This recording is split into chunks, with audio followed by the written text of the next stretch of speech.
So, yung amo ko day, nag-alala siya, nag-worry siya kasi kahapon hindi ko alam kung paano ang routine, ano is schedule ko kasi bago matulog sinabihan lang ako ni amo na na Rowena, kung gutom ka pwede ka lumabas or sabay daw kami ng breakfast. So, nagising ako 7:30 na kasi nga pagod din sa biyahe, 'di ba? Tapos pagtingin ko day sa aking cellphone, low bat day. So kailangan ko i-charge kasi ito yung kaya nga binigyan ako ng cellphone ni amo kasi nga para communication namin. Then kailangan ko siya i-charge, so bago mapuno mag 8 plus na, edi nag-alangan na ako lumabas. So ngayon 7 kasi tumatawag yung family ko kasi yun yung free time. Then hindi ko sinasagot kasi nga nandun ako sa room, magkasama lang kami sa room nandun ako sa room, nandun sila, tulog sila, baka makadisturbo ako. Then naka-charge nga yung cellphone ko. Then yun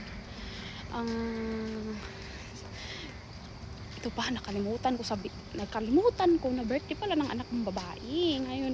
Bago ako matulog kagabi, pangalawang gabi namin, sinabihan ako ni amo kasi parang nag-guilty sila kasi hindi ko sinagot yung family ko. Tapos sinabihan ako ni babae na Rowena, tomorrow kung gutom ka, pwede ka naman kumain doon or kung sasabay ka sa amin, tapos you can go out walking, then talk to your family, then don't skip, wag ko daw i-skip na makausap yung family ko. Tapos yun, siningit ko nga, sabi ko nakalimutan ko ma'am, yung birthday pala ng anak ko today. Ay, kailangan mong bumawi, bilhan mo ng gift yun. Pero nauna na yung gift ko, kaya parang nawala na sa isip ko, na-enjoy na nila siguro, binigyan ko tag 1K. So yun, sabi niya, you can go out walking, or kung gusto mo lang mag-walking, talk to your family, yung ganun ba. Pero itatry natin doon kung may pagkain, nakain tayo ng konti kasi sanay ako sa umaga, diba sila mga 9 or 10 na sila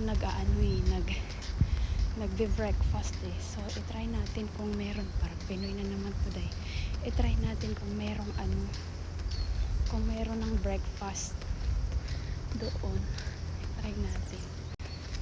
So ayun nga, bait talaga nila amo, hindi nila ipagkakait yung importante talaga yung family ba sa Hong Kong day.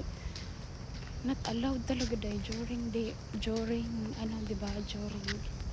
during work hours. Hindi talaga ako makakagamit ng cellphone. Syempre Pinoy tayo.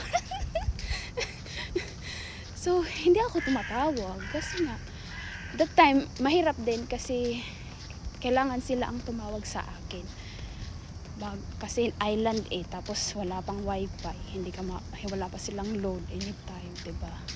So ganun, kaya napakalaki ko sa mga amo ko dito dahil concern sila sa family ko din. Lagi nila kinukumusta yung mga anak ko, kung okay sila, ganyan yung amo ko.